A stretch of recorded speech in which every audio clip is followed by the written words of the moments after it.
Vous êtes sur Média 1, merci de nous rester fidèles. Soyez les bienvenus dans ce nouveau numéro de votre émission Génération News, l'émission qui prend à cœur toutes les problématiques liées à la jeunesse, mais également tout ce qui fait le buzz sur Internet. Pour ce dernier numéro de l'année 2022, nous allons effectivement nous intéresser à cette année qui prendra fin dans quelques heures. On parle évidemment de l'année 2022, on en va faire avec mes invités, nous allons faire un bilan de cette année 2022. Que retenir de l'année 2022, des éléments de réponse en première partie d'émission. Et en deuxième partie d'émission, la transition est toute faite. Nous allons parler de la nouvelle année 2023. Quels défis et perspectives pour cette jeunesse consciente aujourd'hui des enjeux? Vous en saurez un peu plus en fin d'émission. Ils sont avec moi sur ce plateau de Génération News. Il s'agit de notre ami Aïdara.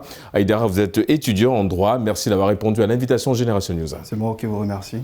Nous remercions également notre médecin de ce plateau, notre ami Ousmane. Vous êtes étudiant en médecine, notamment dans le domaine de tout ce qui est médecine dentaire. Merci d'avoir répondu à l'invitation Génération News. Merci Régis. Et on remercie également un habitué de ce plateau, Jess. Vous êtes étudiant en droit, toujours un réel plaisir de te recevoir sur ce plateau Génération News. Merci Régis, le plaisir est partagé. Les amis, nous allons à présent parler un petit peu de cette année 2022 qui tire à sa fin dans quelques heures. Aïdara, on va peut-être démarrer avec toi. S'il fallait faire un bilan de cette année 2022, que retiens-tu de cette année qui s'écoule? D'abord, faire le bilan, ça renvoie souvent à l'idée de donner des chiffres, des statistiques, de donner des estimations sur ce qui s'est bien passé, ce qui ne s'est pas bien passé dans chaque domaine. Bon, après, c'est un bilan personnel. Ok, moi, je vais donner un bilan à l'aune de mes observations, de mes constats. Voilà, c'est ce dont on a besoin sur Génération News. Il n'y a pas de cas. Alors, 2022, par rapport aux 2 années précédentes, je dirais que le bilan, il a été plutôt reluisant, un peu reluisant, ou bien moins mitigeux, disons comme ça, par rapport aux 2 années précédentes qui ont été quand même marquées par l'avènement et la propagation la propagation, je vais dire, du virus la Covid-19. La Covid-19, qui a quand même bouleversé l'ordre mondial, qui a, disons, ralenti la marche du monde, qui a placé le monde dans une véritable sidération, et surtout le continent africain. Et on avait dit que le continent africain, c'était le continent le plus exposé, et ce à cause de la virulence du virus et de la fragilité de nos structures sanitaires. Les pays africains étaient moins dotés, disait-on, de peu de structures et de couverture sanitaire pour faire face à ce virus-là. Mais sauf que par après, il y a eu... après toutes ces déclarations, après toutes ces prévisions alarmistes, il y a eu un revirement, il y a eu comme une sorte de retournement des situations. Plutôt que le virus, plutôt que de faire beaucoup de victimes en Afrique, c'est le contraire qui s'est produit. Et on assistait à la création des génies, au contraire, dans certains domaines d'activité. Et on s'en réjouit hier. D'ailleurs, en Afrique, il y a eu pas mal d'impacts. Il faut pas l'oublier, il faut le signaler. Le virus a eu des impacts sur le plan économique. Il y a une sorte de paralysie de l'économie dans pas mal de pays africains, avec son cortège de surendettement. Et aussi sur le plan social, on assistait un peu à la fragilisation de nos rapports humains. Pour un pays... pour un continent, je vais dire, qui a le contact d'homme à homme dans le sang. Avec nos cultures. On aura peut-être le temps de revenir sur ce plan, mon cher, le temps de laisser aussi la parole à nos amis pour qu'ils nous dressent un petit peu leur bilan personnel de cette année 2022 qui tire à sa fin. Ousmane, 2022, au-delà effectivement des études, mais que retiens-tu de cette année 2022? Voilà, merci beaucoup Régis. Merci beaucoup à mes frères Aïdara et Jess, donc avec qui je partage le plateau. 2022, une année riche en rebondissements, en émotions et plein d'autres choses. Parlons déjà de l'actualité avec le football, la Coupe du Monde qui vient juste de se terminer avec le Maroc, qui nous a valu beaucoup de sensations durant cette Coupe du Monde. Et toute l'Afrique a été fière quand même pour le Maroc, qui a vaincu le signe indien, donc en dépensant ce cap des quarts de finale pour atteindre les demi-finales. Donc ils ont été même très proches même d'être sur le podium. Donc avec la 3e place, effectivement. Exactement, avec la 3e place. Donc ça, c'est une satisfaction déjà.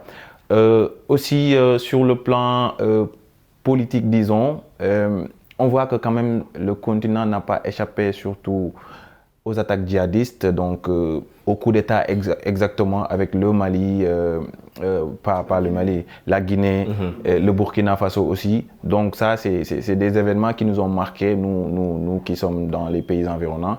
Donc c'était une année vraiment, voilà. Et donc comme Aïdara l'a dit aussi, économiquement, donc on était en face d'une Afrique donc qui se bonifiait donc d'après la période post-Covid. Donc, il était question que notre économie puisse reprendre son envol, mais il y a eu cette tache d'huile, même si je peux m'exprimer ainsi, avec la guerre Russie-Ukraine, donc qui est venue encore plomber l'économie africaine et voilà les conséquences. Et derrière aussi, en fait, on a eu l'impression, je ne sais pas si c'est le cas pour vous, que il fallait que effectivement notre continent soit un petit peu dos au mur pour se réveiller dans le bon sens du terme, parce que malgré même effectivement cette guerre russo-ukrainienne, on a vu qu'effectivement sur le continent, on a assisté à l'expansion d'une... On parlait effectivement de la farine de blé, mais on a vu sur le continent, que ce soit le Cameroun, le Gabon, le Congo, voir des entrepreneurs faire du pain avec de la farine de manioc, de patates, pour compenser effectivement le problème du blé lié à cette guerre entre l'Ukraine et la Russie. Sur un plan personnel, on aura l'occasion également de revenir à mon cher Ousmane. Jess, l'année 2022, que retiens-tu de cette année? Bon, 2022 a été une année, disons, sur le plan social. Déjà, plusieurs personnes ont été marquées, côté sentiment, voilà. Côté émotion, ça n'a pas été facile.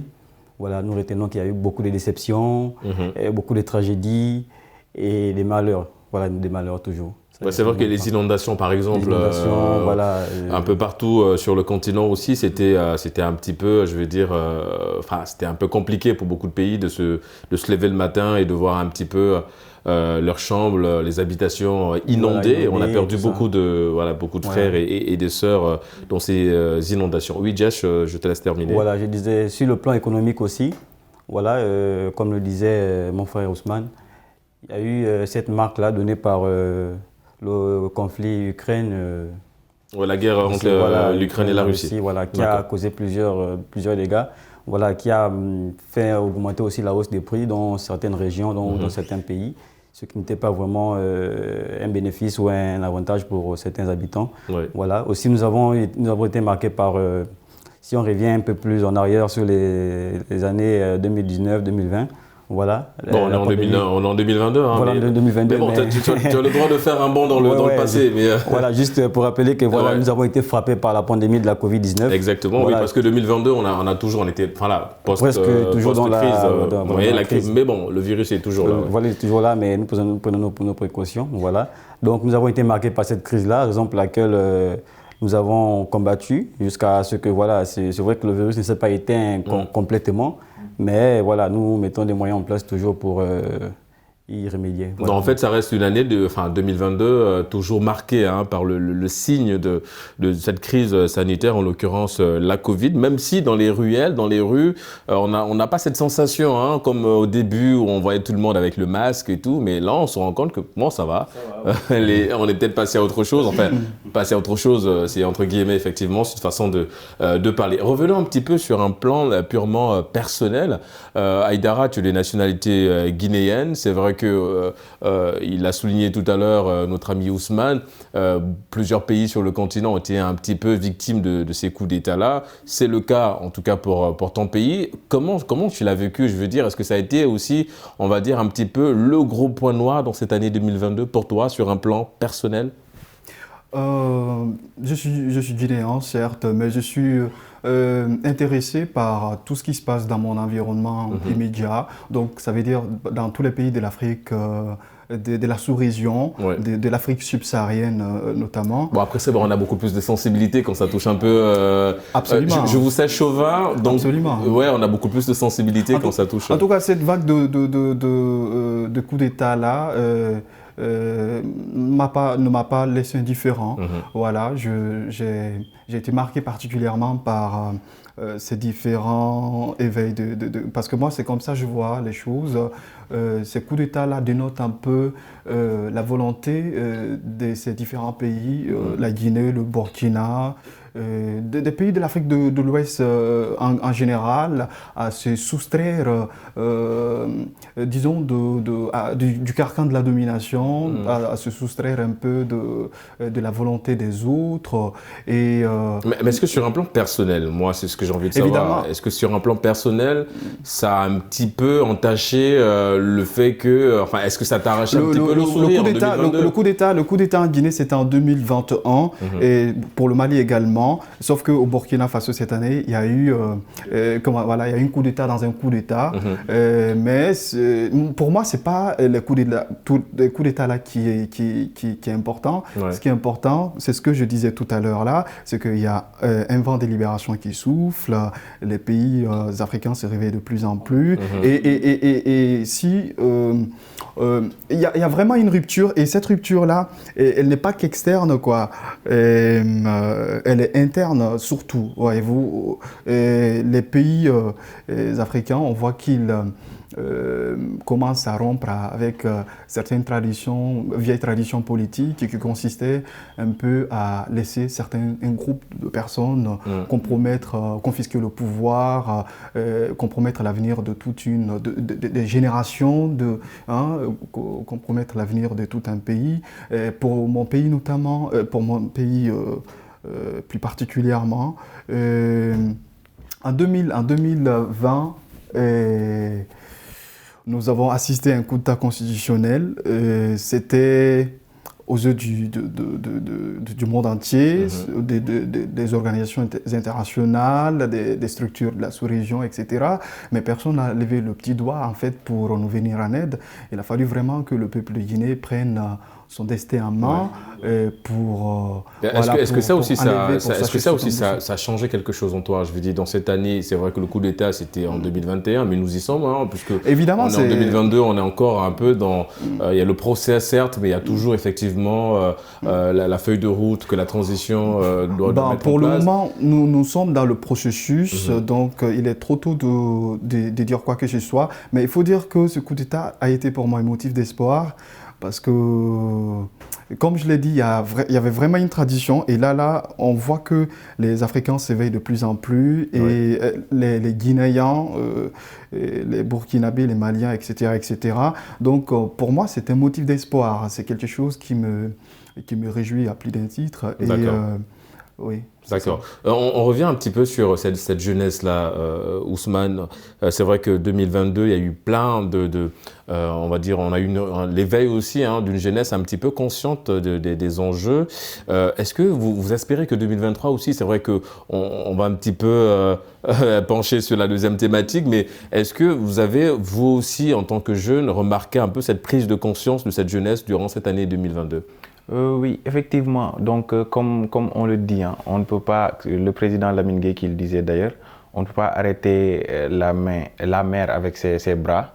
Donc, je pense que la mer aujourd'hui, c'est la jeunesse africaine, donc de tous les pays. Donc, il y a un vent de liberté, donc qui souffle, qui est parti, surtout si on considère l'Afrique de l'Ouest, qui est parti du Mali, donc qui a contaminé la Guinée, le Burkina Faso, et donc qui est en train petit à petit de souffler aux oreilles des Sénégalais, si je peux. Oui, mais on a vu par exemple au Burkina Faso une jeunesse qui s'est levée pour marcher, contester, proposer, parce que au-delà de contester, ils ont proposé aussi des pistes. Je veux dire, comment toi tu as perçu ça, l'éveil de cette jeunesse-là, la consciente, on va dire cette jeunesse consciente des enjeux, comment tu l'as perçu? Ouais, parce que c'est une bonne chose. Ouais. C'est une bonne chose dans la mesure où, par exemple, les jeunes d'aujourd'hui, bien vrai qu'on a, pratiquement partout en Afrique, il y a des leaders qui se chargent de ça, mais les jeunes, ils ont entendu un nouveau discours. Donc c'est le discours qu'il fallait entendre pour se réveiller,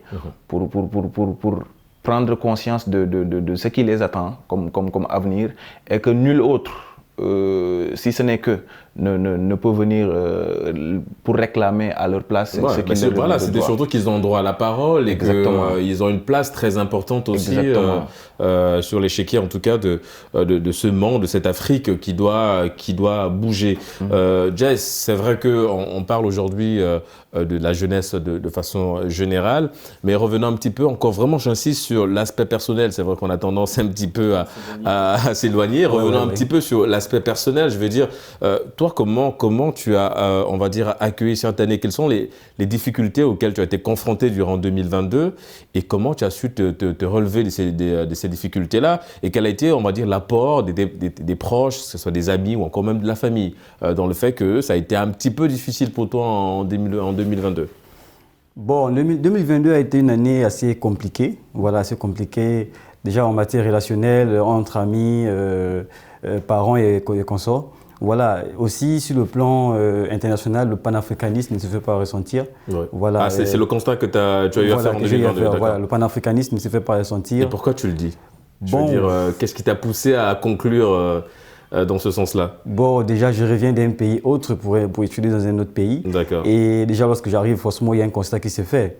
Voilà. Bon, il y a un choc culturel, ce qui est normal, comme dans chaque pays. Il y a un constat qui s'est fait. Et nous remarquons peut-être, je dirais, voilà, un Congolais qui arrive au Sénégal, un Gabonais qui arrive au Sénégal, un Guinéen qui arrive au Sénégal.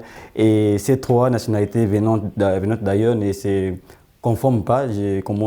Comment puis-je dire ça? Donc quoi, ont du mal à s'adapter peut-être? Voilà, ont du mal à s'adapter, ont du mal à communiquer. Entre-temps, c'est ça qu'on devait faire valoriser, le panafricanisme. D'accord. Et aussi, côté famille, voilà, je dirais que certaines personnes ont été peut-être en retrait. Voilà, en retrait, voilà, par rapport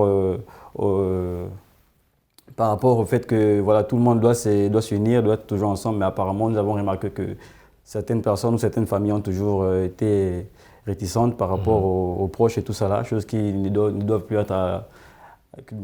être observées en 2020, 2023, 2023, voilà. D'accord. En tout cas, on aura l'occasion de parler un petit peu des défis et des attentes, les perspectives pour l'année 2023. Ousmane, c'est vrai que oui, tu es en master là, la thèse, c'est dans quelques années, en ce qui concerne évidemment ton domaine. Ça a été difficile, déjà, comment ça s'est passé, tout ce processus-là pour arriver on va dire, là où tu es, parce que tu es en master déjà. Comment ça s'est passé sur un plan personnel? Pourquoi le choix, déjà même la spécialisation, d'aller dans le domaine dentaire?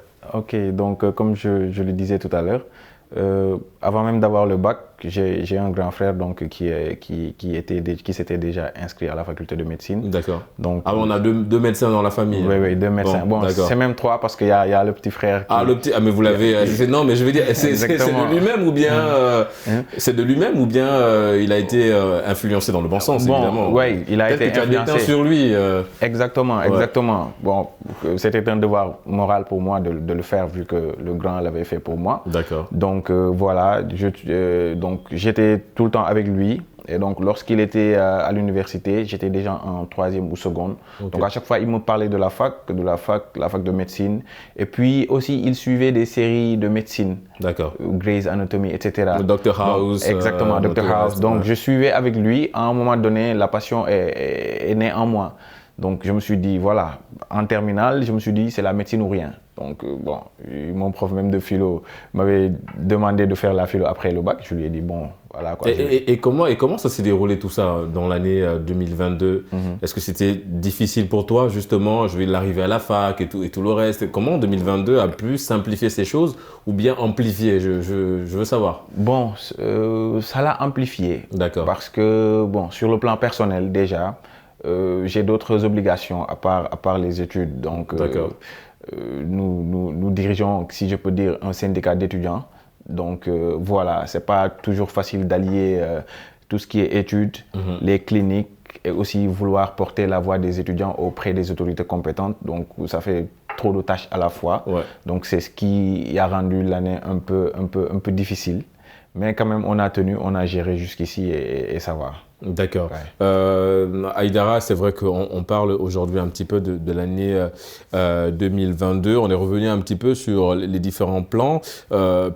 Petite parenthèse un petit peu sur le plan culturel, je vais dire, il y a eu beaucoup d'événements, mais est-ce que tu trouves que ces événements, on a eu la semaine du livre, on a eu des événements sur la semaine de l'emploi, la journée mondiale de l'emploi et de l'entrepreneuriat, il y a eu plein d'événements. Est-ce que tu trouves que ces événements en 2022 ont été, on va dire, suffisants pour vraiment insuffler, on va dire, une envie nouvelle dans la conscience collective des jeunes?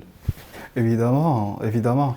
Et déjà, il faut dire qu'avec avec le virus, la Covid, beaucoup d'activités culturelles avaient été, n'ont pas eu lieu durant ces 2 dernières années. Mais cette année, on a quand même vu le retour sur scène de pas mal d'événements, etc. Et donc, et bien sûr, sur le plan culturel, moi personnellement, j'ai été marqué par pas mal d'événements. Dans mon pays c'est la capitale africaine du livre, la Guinée. Et chaque année, on organise des événements culturels là-bas, comme le 72 heures du livre. Et les 72 heures du livre, on a plein d'autres activités du genre, où on met quand même en avant les livres, les auteurs et la lecture, tout ça là. Et donc cette année, oui, Et en parlant de ça d'ailleurs, c'est bien, on parle de lecture. Est-ce que toi également, en tant que jeune, tu as fait ce constat? Parce qu'il y a le débat qu'on a eu également en 2022 par rapport aux jeunes et la lecture. Est-ce que selon toi, les jeunes lisent encore? Non, pas tout à fait. Pour quelqu'un qui écrit un peu, parce que moi... parce qu'on rappelle que tu es auteur. Oui, j'ai à mon actif quelques bouquins. Et non, la lecture, aujourd'hui, il y a quand même cette espèce de désamour, de désintérêt envers les livres. Voilà. Et ça, tu l'as perçu aussi en 2022? Oui, qu'on constate chez les jeunes, ils ne sont pas vraiment trop intéressés par les livres. Moi, je me rappelle quand j'ai présenté mon dernier livre à la fac... Et là-bas, enfin, il y a des amis qui m'ont carrément dit qu'ils préféraient investir leur argent dans autre chose que d'acheter un bouquin. Mais je pense qu'en fait, les jeunes lisent, mais ils lisent autre chose. Parce que nous, en fait, on a peut-être encore un petit peu cet aspect physique, cette image de tenir un livre et de lire. Je pense qu'ils lisent autre chose. Les chroniques, par exemple, sur les réseaux sociaux, en l'occurrence Facebook, ça reste de la lecture. Mais pas une vraie lecture, parce qu'après, c'est des chroniques avec des coquilles, avec des petites fautes d'orthographe et de syntaxe, de grammaire aussi. Pas de la littérature. Voilà, exactement. Donc je pense que c'est peut-être, on va peut-être couper la poire en deux. Ils lisent, mais ils lisent autre chose. Peut-être ce serait bien qu'ils reviennent, la lecture classique avec un ouvrage et sortir de là avec beaucoup de connaissances. Autre constat aussi, peut-être que tu as eu à soulever, toi, mon cher Ousmane, en 2022, au-delà de cette on va dire, de la lecture, est-ce que tu as aussi remarqué que, par exemple, les jeunes, en termes d'institutions, on parle de bibliothèques, beaucoup de jeunes se plaignaient. En 2022, il y a eu des manifestations aussi où les jeunes disaient qu'ils veulent avoir accès aux bibliothèques. Ça également, ça a été très dur, on va dire, en 2022, pour une jeunesse qui a envie de se réveiller. Si. Bon, c'est ça, parce que, comme on dit, l'appétit vient en mangeant. Parce que moi, par exemple, il y avait un ami à moi qui m'avait prêté un de ses livres, un gros volume comme ça. J'ai commencé à lire, c'était un roman policier. Donc, j'ai commencé à lire, c'était par épisode. Donc, j'ai fini un épisode, 2 épisodes. Après, voilà. Je ne pouvais plus fermer l'œil la nuit parce que à chaque fois que je ferme l'œil ou bien que je me couche, je suis en train d'imaginer dans ma tête le scénario de demain. Qu'est-ce qui va suivre? Donc c'est de là qu'est née en moi cette envie. Et lorsque j'ai terminé ce livre, j'ai encore beaucoup plus eu faim de dévorer encore des livres. Donc c'est ce qui a suscité en moi cela. Et bon, comme vous avez dit, par rapport aux jeunes, c'est normal parce que ils savent maintenant que l'information, même si elle n'est pas... Bon, maintenant, c'est dans les médias... les réseaux sociaux, de façon générale. Exactement, les réseaux sociaux. Mais quand même, quand on parle de livres, on sait que c'est du sérieux. Donc, les informations fiables, quand même, sont dans les livres. Je me rappelle, il y a Will Smith qui, lors d'une conférence faite dans une université aux États-Unis, il disait aux jeunes, je vous conseille 2 choses, la lecture et le sport. La lecture, pourquoi? Parce que peu importe le problème que vous allez rencontrer, exactement, sachez qu'une autre personne l'a déjà vécu, l'a écrit et l'a mis dans un livre. Donc, lisez et vous allez trouver que tous vos problèmes ont leur solution dans les livres. Donc voilà, c'est normal que les jeunes puissent protester pour avoir accès aux bibliothèques. Ouais. Et ça c'est un peu... alors, cette marche, c'était un peu partout, hein, que ce soit au Sénégal aussi, on assistait un petit peu à ce mouvement-là. Et puis dans d'autres pays du continent où il y avait des jeunes qui demandaient effectivement avoir accès aux bibliothèques. On va peut-être revenir un petit peu aussi sur cette année, effectivement, 2022. Il y a eu beaucoup de points positifs et des points négatifs aussi. Malheureusement, c'est l'équilibre de la vie, comme on dit. Hein. Effectivement, ça participe à l'équilibre, la balance du monde. Et donc oui, mais je veux dire, personnellement, est-ce qu'aujourd'hui, tu as des défis à relever? Est-ce qu'il y a des choses que tu regrettes en 2022? Tu te dis, bon, peut-être que j'aurais dû y aller. Est-ce qu'il y a des regrets, j'ai envie de dire, en 2022, Jess? Bon, bien évidemment, il y a des regrets, particulièrement le comportement avec certaines personnes. C'est vrai qu'on n'a pas eu à avoir des bons comportements, des bonnes relations avec certaines personnes. Et nous n'aimerons pas être en 2023 avec ces mêmes comportements. Peut-être aussi ne pas être enfermé, aller vers ces personnes-là aussi pour... Et ça, ce sont les résolutions pour 2023, c'est-à-dire changer complètement ce... Changer complètement, D'accord. Voilà. En tout cas, c'est le moment pour nous, Jess, de marquer une courte pause. Hein, le temps de se retrouver en deuxième partie d'émission pour parler justement de l'année 2023. À tout de suite.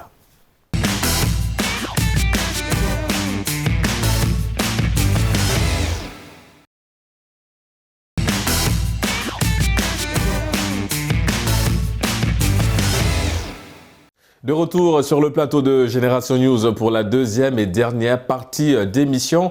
Après avoir évidemment fait un bilan assez, on va dire, sommaire de l'année 2022, nous allons à présent nous plonger dans cette nouvelle année 2023. Ousmane, j'ai envie de te demander là tout de suite quelles sont tes, on va dire, les résolutions pour cette nouvelle année 2023. Je dirais que l'année 2022 quand même nous a donné beaucoup de leçons. Oui. Bon, sur le plan général, nos États, nos pays, ils sont au courant des lacunes qu'il faut corriger pour pouvoir se mettre sur les rails s'ils veulent débuter l'année et la terminer aussi de la meilleure des manières. Donc, sur le plan personnel aussi, il y a des résolutions, bien vrai que bon, c'est pas des choses que je vais écrire quelque part pour dire que je vais faire ceci, ceci. Mais quand même, moi, de la manière dont je procède, je divise l'année en 4 parties. D'accord. Donc, chaque trimestre, je me fixe un objectif. Vous voyez. Donc, ce qui fait que ce sera des objectifs à mi-parcours. Donc, chaque 3 mois, je me fixe un objectif. Chaque 3 mois, je me fixe un objectif. Donc, de manière générale, sur l'année, je peux avoir 4 objectifs. Mais je me dis que, par exemple, sur le plan lecture, par exemple, donc je suis quelqu'un qui lit beaucoup. Et donc, à chaque fois, je m'efforce de lire au moins 2 à 3 livres par mois. Donc, c'est bien. Voilà. Donc, ce qui fait, sur un trimestre, ça me fait 9 livres. Ou au minimum, ça me fait 6 livres. Vous voyez un peu. Donc, côté entrepreneuriat aussi, donc, je suis quelqu'un qui entreprend beaucoup. Donc, à mon actif, c'est des co-entreprises, mais quand même, j'ai 2 entreprises donc, que je partage avec mon frère, bien sûr. Et donc, ça nous réussit très bien. D'accord. C'est dans votre domaine d'activité, la médecine? Oui. D'accord. L'une, c'est en médecine. D'accord. Vous voyez. Donc, on projette aussi d'autres projets au courant de cette année-ci. Bon, certains même sont en phase terminale. D'accord. D'ici peu, peut-être... En fait, ce sont des résolutions, certes, mais c'est beaucoup plus des défis et des perspectives. Exactement. Il y a les défis, il y a les perspectives, comme je l'ai dit, parce que la Covid nous a appris beaucoup de choses, mais aussi cette guerre qui n'est pas encore terminée, qui n'a pas dit son dernier mot, nous a appris beaucoup de choses, comme je l'ai dit. Il y a beaucoup on parle de la guerre en Russie. En Russie, exactement, la guerre en Russie-Ukraine. Donc, ça nous a montré que les Africains, surtout la jeunesse, devraient plus être dans une posture de proposer. Proposer, c'est-à-dire produire. Parce qu'aujourd'hui, quand on voit que l'Afrique, par exemple, il ne produit que des matières premières, sans valeur ajoutée, qu'elle exporte ensuite pour les racheter. De façon transformée. Exactement, de façon transformée. Donc, on a de quoi nous dire, mais pourquoi pas le faire chez nous? Parce qu'il y a l'expertise, il y a tout. Sauf que, bon, des fois, ce qui manque, c'est l'accompagnement. Mais à nous, on peut se lancer ces défis-là, de produire. Et maintenant, si on voit que voilà, la compétence y est, après, voilà, on va chercher les fonds pour peut-être... Et Jess, sur un plan personnel, des défis, des perspectives pour l'année 2023? Bon, déjà améliorer les différents comportements. Oui, ça, je l'avais souligné. Voilà. Non, mais c'est bien de démarrer par ça. C'est bien de démarrer par ça, ouais. Donc, revoir un petit peu ton comportement en 2023. En fait, j'ai toujours cette idée-là de penser à ce qu'un grand homme de la gendarmerie m'avait dit, que je souligne, il s'appelle, comment dire, Nikongaï, Mbani Nikongaï, que je salue d'ailleurs. Il m'avait dit, le but est d'être moins pire qu'hier. Voilà, donc si nous avons eu des comportements négatifs aux années antérieures, je me dis qu'à la nouvelle année, voilà, 2023 qui est déjà là, devant nos yeux, doit être une année vraiment de réconciliation. Voilà. Avec soi-même d'abord. Avec soi-même d'abord, voilà, être en paix avec soi-même, sinon on ne peut pas être en paix avec les autres. Avec l'autre, voilà. Être en paix avec soi-même, et aussi aborder le fait des réseaux sociaux. Voilà, nous avons remarqué que plusieurs jeunes aujourd'hui, ou du moins la majorité des jeunes aujourd'hui, voilà, se focalisent plus sur les réseaux sociaux, chose qui, voilà, devait être... un outil de travail, mais c'est beaucoup plus un outil de divertissement, mais à l'extrême. Voilà. Ouais, ce qui n'est pas vraiment... Ce qui les enlève de l'importance de ce qui est vraiment important. Donc toi, en fait, ton défi, c'est de t'écarter, de moins utiliser les réseaux sociaux en 2023. Et tu vas effectivement dans le sens du conseil, c'est-à-dire d'inviter également tes jeunes frères et sœurs de faire pareil. D'accord. Moins de réseaux sociaux, mais beaucoup plus de réflexion. De réflexion, de se projeter dans l'avenir, qu'est-ce qu'il faut faire, qu'est-ce qu'il faut prévoir déjà pour... Voilà. Est-ce que c'est facile ça de se défaire aujourd'hui des réseaux sociaux, Jess? Bon, ce n'est pas facile, ouais, mais on apprend. C'est pas aussitôt que, voilà, c'est en mangeant comme disait Ousmane, c'est en mangeant que l'appétit vient. Ousmane, parce qu'il aime bien manger. Voilà, on suppose. Donc c'est en mangeant que l'appétit arrive. Je me dis, bon, si au jour d'aujourd'hui, on passe notre temps sur les réseaux sociaux, ce qui est le cas pour la majorité beaucoup de jeunes, voilà. Et qu'en est-il de l'entrepreneuriat? Qu'en est-il du devenir de demain? Qu'en est-il de nos petits frères, nos enfants, etc. C'est un peu ça, en fait. Si nous nous focalisons sur les réseaux sociaux aujourd'hui et pour le négatif, chose qui n'est pas vraiment parce que c'est bien de préciser le côté néfaste des réseaux sociaux, parce qu'aujourd'hui, il y a de nouveaux métiers qui se créent sur les réseaux sociaux. On parle d'influenceurs, même si beaucoup ont encore un petit peu du mal avec l'appellation, avec le titre, mais je veux dire, il y a des influenceurs, il y a des gens qui gagnent très bien leur vie. Les youtubeurs et tout ce monde-là, ce sont des nouveaux métiers un petit peu emmenés et créés par Internet. Donc oui, effectivement, c'est l'utilisation un peu, on va dire, neutre des réseaux sociaux qui malheureusement n'emmènent pas à grand-chose. Des défis, des perspectives, c'est vrai qu'on parle un peu, on va peut-être rester encore sur le plan personnel avant évidemment de revenir sur un plan purement et simplement général. Sur un plan personnel, est-ce qu'il y a des défis qui attendent notre ami Aïdara, des perspectives? Peut-être que là, il y a, je sais pas, un nouvel ouvrage en tête. Oui, évidemment. Moi, à chaque année, j'ai l'habitude de faire, à chaque nouvel an, j'essaie de faire une remise en question. D'accord, un bilan introspectif. Voilà, je me remets toujours en question. Je dis que cette année, enfin, l'année à venir, je dois faire mieux, je dois toujours me surpasser. Et oui, il y a des projets, il y a des défis à relever sur le plan personnel. Déjà, il y a un ouvrage qui est en cours de rédaction. D'accord. J'ai conduit à la fin de cette année la rédaction d'un ouvrage à terme, à son épilogue. C'est un projet qui est né vers la fin de cette année, après le décès de ma grand-mère. Voilà, j'ai été au pays. Paix à son âme, on présente nos condoléances. Merci. Ouais. Donc, j'ai été au pays et après, quand je suis revenu, je ressentais comme une sorte de sentiment de redevabilité parce que ma grand-mère, elle a toujours été là pour toi. Voilà, elle a toujours été là pour moi. Donc, d'ailleurs, c'est pour elle, je me battais. Enfin, d'une part, pour elle, je me battais tous les jours. Je voulais vraiment la rendre fière. Mais voilà, un jour comme ça, on m'a annoncé son décès alors que j'étais loin d'elle. Voyez-vous. Donc, c'est quelque chose qui m'a beaucoup pesé. Et alors, je voulais un peu me racheter. Et c'est pourquoi j'ai décidé d'écrire un bouquin sur elle. D'accord. Voilà, c'était une raison, une sorte et ça, de ça, raison funèbre. Ça, c'est un défi que tu t'es lancé personnellement. Oui. C'est d'aller, on va dire, au fond de ce projet et les perspectives. Je veux dire, est-ce que d'accord, l'œuvre, il est en écriture.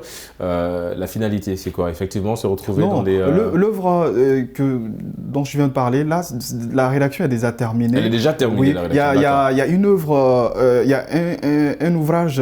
J'étais sur un bouquin et depuis, ça fait 2 années de cela que je travaille sur ce projet-là. Mais c'était un grand projet.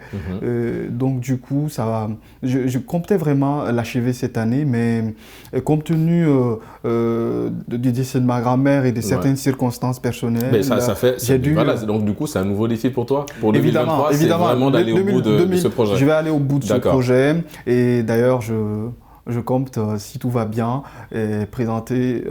Avec ce projet-là, je vais. Comment on appelle ça? Je ne sais pas si vous connaissez le prix Voix d'Afrique. Non, vous allez concourir pour. Évidemment. Parce qu'il y a mon deuxième ouvrage qui a remporté le prix panafricain des écrivains. D'accord. C'est Cahiers des Vertiges. Voilà, donc du coup, avec ce projet-là, c'est d'ailleurs cet esprit-là que je l'écris. C'est pour que vraiment, voilà, je puisse remporter. D'accord. Ça, ce sont les perspectives, en tout cas. D'accord, mon cher Aïdara. Ousmane, 2023, c'est vrai, c'est une nouvelle année. Comme on dit, on connaît l'année qui est partie, c'était 2022, mais on ne connaît pas vraiment trop l'année qui arrive. 2 noms, on connaît, c'est 2023, mais on ne sait pas trop ce que ça nous réserve. On était un peu surpris en 2020 aussi, quand on a vu la Covid, 2019-2020, on a vu la Covid apparaître et tout. On ne savait pas trop ce que cette année nous apportait. On était très contents à l'idée d'aller vers une nouvelle année.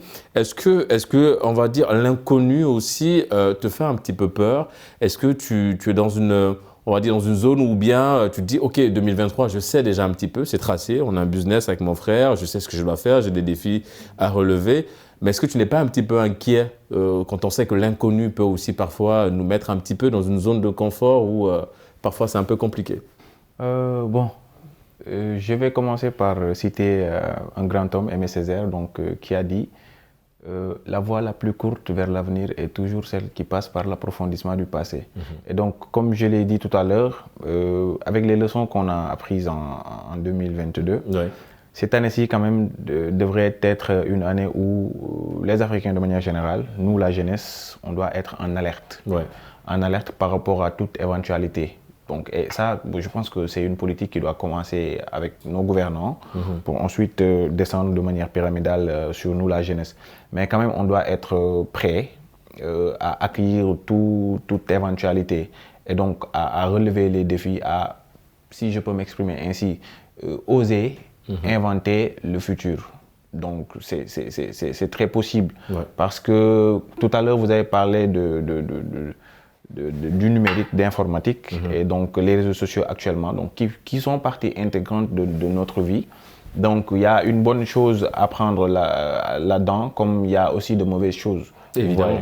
Donc savoir faire la part des choses, c'est quelque chose de bien, vous voyez, parce que comme on le dit, la 4e révolution de ce monde, c'est la révolution du numérique.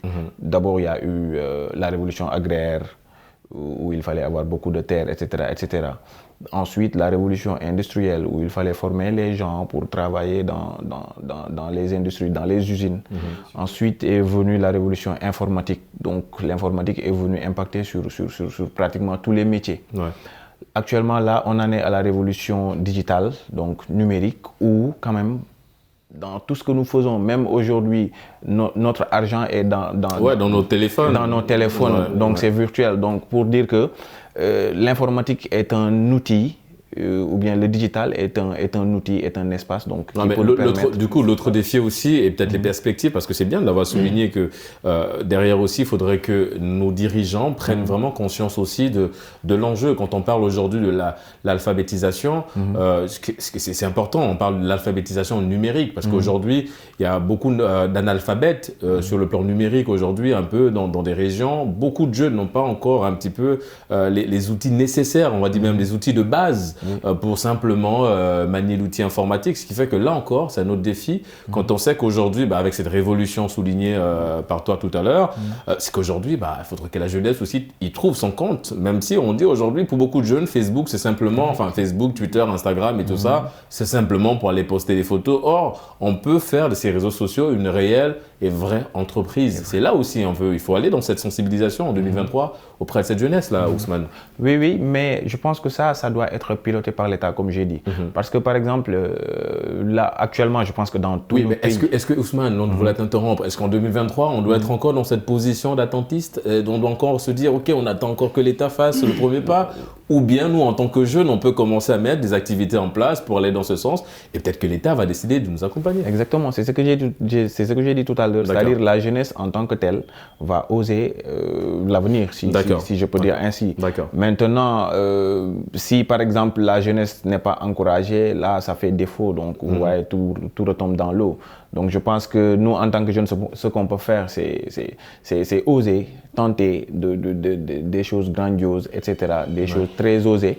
Et maintenant, si ça a un impact vraiment sur notre population, notre environnement immédiat, et puis pourquoi pas notre pays, il faut que l'État y mette du sien, parce que à un moment donné, c'est des choses comme ça se passe aux États-Unis. Il y a ce que l'on appelle les too big to fall, les entreprises, les Ford, etc., etc. Donc c'est pas impossible ici, mais quand même qu'il y ait l'accompagnement, l'encouragement qu'il faut pour. Mais quand même, les ambitions ne manquent pas, la vision est là, et la motivation aussi. Et comment pour résumer ce que tu viens de dire, mon cher Ousmane, c'est simplement se servir de son passé pour améliorer son présent et rassurer son futur à travers effectivement cette envie de créer, de proposer. Jess, est-ce que en 2023, l'entrepreneuriat, c'est vrai qu'on parle de levier, il y en a tellement, mais est-ce que l'entrepreneuriat, ça peut être un facteur clé? Ça a toujours existé, on parle d'entrepreneuriat et tout le reste, sauf que beaucoup de jeunes, malheureusement, n'ont pas encore la vraie définition de l'entrepreneuriat. De ce qu'on voit, de ce qu'on observe, on a l'impression que c'est beaucoup plus un effet de mode. On se dit, ah tiens, mais Ousmane, il est entrepreneur, tiens, je vais devenir entrepreneur aussi, sans forcément connaître, on va dire, les points très cruciaux de ce nouveau monde qui est l'entrepreneuriat. Est-ce que ça reste un élément sur lequel il va falloir vraiment beaucoup miser en 2023 pour aller vers cette jeunesse un petit peu qui propose, qui crée? Bon, je ne dirais pas que ça peut être un élément clé. Mais ça ce n'est pas l'élément par excellence, mais c'est l'un des éléments. L'un des éléments. Et c'est l'un de ces éléments que nous devons valoriser, ou du moins que la jeunesse actuelle doit valoriser. L'entrepreneuriat est cet objet-là qui, si je peux dire dans ce sens, qui nous qui nous invite. Voilà, qui nous invite à être indépendants. Voilà.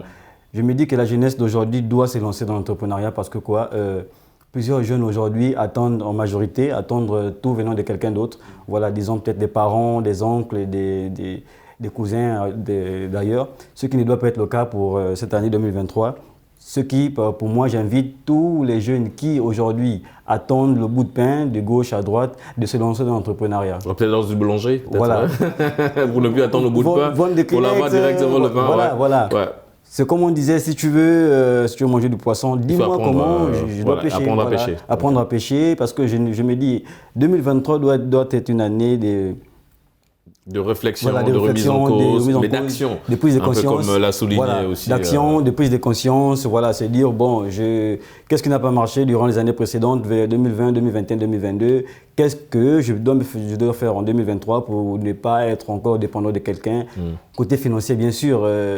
Aussi, côté intellectuel, il faut toujours lire, pas forcément, comme disait mon très cher Aïdara ici présent, pas forcément aller sur les réseaux sociaux pour... les chroniques, TikTok, il y a des applications aussi. On va dans l'estime primaire, on a les livres qui sont là, Tout n'est pas forcément dit sur les réseaux sociaux. Il y en a qui parlent des livres audio. On aura l'occasion, c'est un autre débat, ce problème-là. Aïdara, selon toi, quels sont les défis majeurs que cette jeunesse africaine doit relever en 2023, au-delà évidemment de l'aspect entrepreneurial?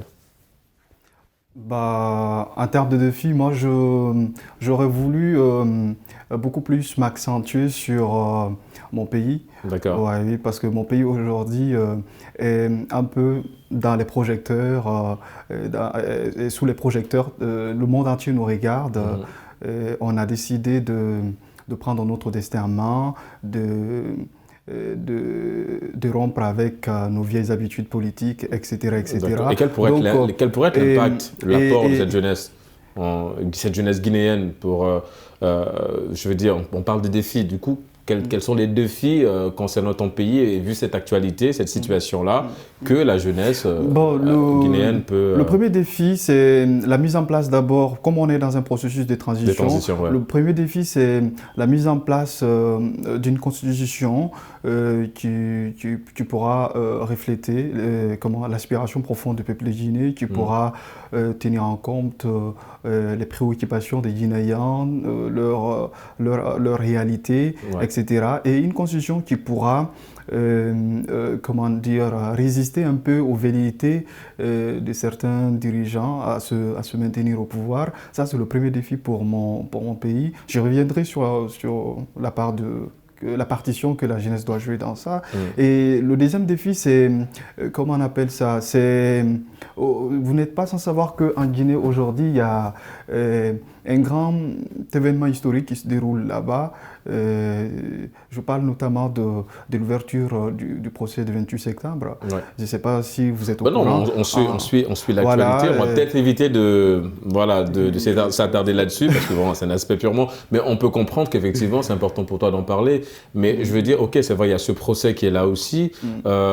C'est sans le défi, mais ça c'est beaucoup plus... Ok, c'est des défis au niveau du gouvernement. Évidemment, c'est un défi. C'est normal, c'est un défi de façon... Je veux dire, mais ok, revenons un petit peu sur l'impact de cette jeunesse-là. Qu'est-ce que cette jeunesse peut apporter aujourd'hui et quels sont les défis que cette jeunesse guinéenne doit relever nécessairement pour que, effectivement, on peut parler d'un retour de la paix, quoique la paix existe aujourd'hui en Guinée, mais peut-être on va parler d'une béatitude parfaite, une félicité en Guinée.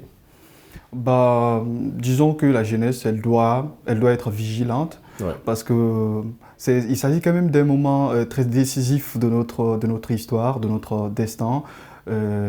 Et donc, je crois que la jeunesse, elle doit pas toujours accepter d'être en marge des choses. Voilà, comme on a l'habitude de voir à chaque fois quand on nous met de côté, nous aussi on reste là. Et comme on dit souvent, tout ce qui est fait pour nous, sans nous, est fait contre nous. Et déjà, avec cette transition-là, la jeunesse est représentée parce qu'il y a eu, comment on appelle ça, la mise en place du CNT, c'est le Conseil national de la transition. Ouais. Donc la jeunesse, elle est représentée. Et nous, à travers les réseaux sociaux, vous savez, la Guinée, c'est un pays très conflictogène. Il y a vraiment comment on appelle ça, il y a beaucoup de tensions en Guinée et des tensions qui sont souvent liées à des questions ethniques. D'accord. Et donc un autre défi aussi à relever en 2023, c'est de pouvoir installer une vraie cohésion. La jeunesse, elle ne doit plus se laisser manipuler par des politiques en passant par l'ethnostratégie, c'est-à-dire utiliser les jeunes pour arriver à ces fins politiques. Il faut que la jeunesse s'éveille sur il faut s'éveiller, effectivement, et rompre aussi avec, comme tu l'as dit, des vieilles coutumes, des vieilles habitudes. Et c'est vrai qu'on a l'impression qu'en fait, cette jeunesse africaine n'est pas facile.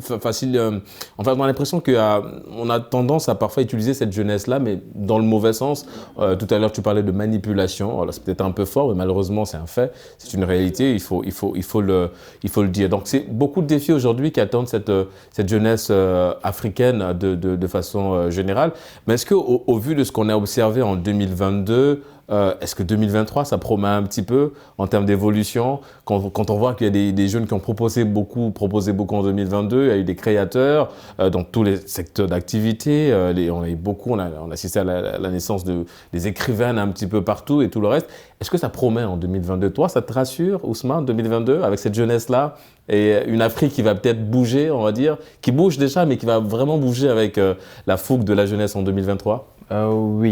Oui, dans la mesure où, comme mon frère Aïdara a eu à le souligner, Ici aussi, on voit que la prise de conscience de la jeunesse ici au Sénégal, elle commence à prendre de l'ampleur.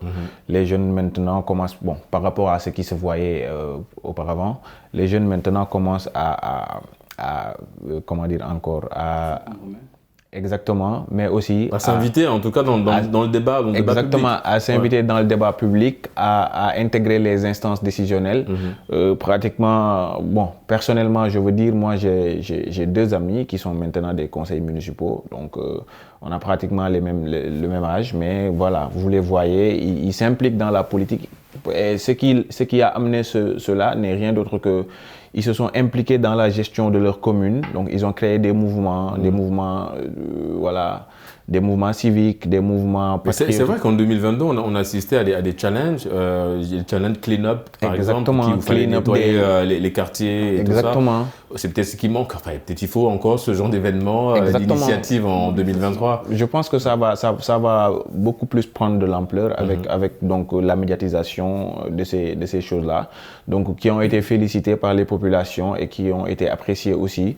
Donc ceci met la jeunesse donc sur les rails, et puis voilà, ils sont conscients de ce qui les attend, et que voilà, c'est cette énergie positive dont nous avions besoin en tant que jeunesse pour pouvoir dépasser voilà certains caps, et heureusement que voilà, ils en sont conscients, et c'est ça qu'il fallait. D'accord. Et c'est vrai que c'est assez important, hein, ce que tu viens de souligner. On avait une jeunesse un petit peu qui se cherchait, qui avait besoin un petit peu de repères, qui avait du mal à proposer, qui hésitait à proposer. Et en 2022, on a eu une jeunesse qui a osé. On espère que oser, j'ai même envie de dire que ça soit le slogan même, hein, de cette nouvelle année 2023, c'est osant faire des choses bien, osant proposer, oser proposer tout simplement. Et puis on espère qu'effectivement 2023, ça va être on va dire le vrai réveil d'une jeunesse qui a envie de changer les choses dans le bon sens du terme. On parle également des défis. Est-ce que sur un plan, je vais dire, personnel, c'est vrai que tu l'as dit, mon cher Jess, il y a beaucoup de choses à changer, mais je vais aborder un petit peu l'aspect de la famille, l'aspect aussi de l'enseignement, de l'éducation. Est-ce qu'il y a des défis que tu as envie de relever personnellement dans ces plans-là? Oui, bien évidemment, il y a des défis. C'est comme on disait, un enfant bien éduqué qui a reçu l'éducation de ses parents a reçu toute la richesse. Voilà, on ne peut rien sans l'éducation. Donc, comme défi, j'aimerais mettre en place déjà une valorisation par les jeunes de l'entrepreneuriat. Voilà. Dire à certains jeunes qu'il ne s'agit pas seulement d'étudier. Oui, nous étudions, oui, mais le savoir-faire. Qu'est-ce que nous faisons de notre savoir-faire? Ouais. Utilisons-le.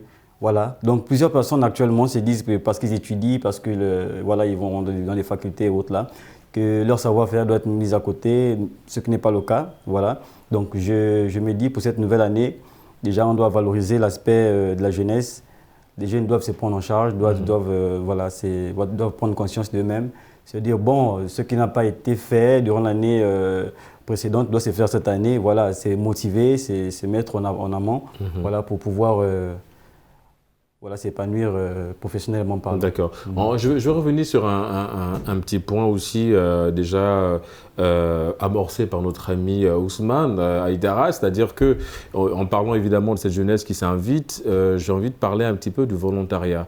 Est-ce que ça aussi, du bénévolat, volontariat, est-ce que c'est un plan aussi qu'il faut peut-être encore un petit peu inciter les jeunes à y aller, en quelques mots, parce qu'on arrive bientôt au terme de cette deuxième partie? Oui, évidemment. Pour des pays comme le mien, on a besoin de jeunes comme ça là qui peuvent mettre en place des ONG de défense, de ONG qui militent quand même dans la défense de l'environnement, parce qu'on en a besoin. Et l'environnement, on a besoin de protéger notre environnement, etc. Et aussi, il y a comment on appelle ça, en Guinée, il y a des pratiques qui aujourd'hui continuent toujours à persister. Des pratiques on est malheureusement arrivé au terme de cette émission. C'est vrai que ça allait très vite et on a encore des choses à dire. Malheureusement, je suis obligé de t'interrompre, mon cher. Aïdara, alors je te remercie déjà d'avoir participé à Génération News. Ça a été un plaisir de te recevoir sur ce plateau. Ousmane, ça a été également un immense plaisir de te recevoir sur ce plateau Génération News. Tu reviens quand tu veux. Jay, Grace, ça a été un plaisir également de te recevoir sur ce plateau de Génération News. Vous l'aurez compris, c'est la fin de cette émission. On se donne évidemment rendez-vous samedi prochain pour d'autres thématiques liées à la jeunesse. Et d'ici là, n'oubliez pas, quoi qu'il arrive et quoi qu'il advienne, gardez le sourire en compagnie de nos programmes.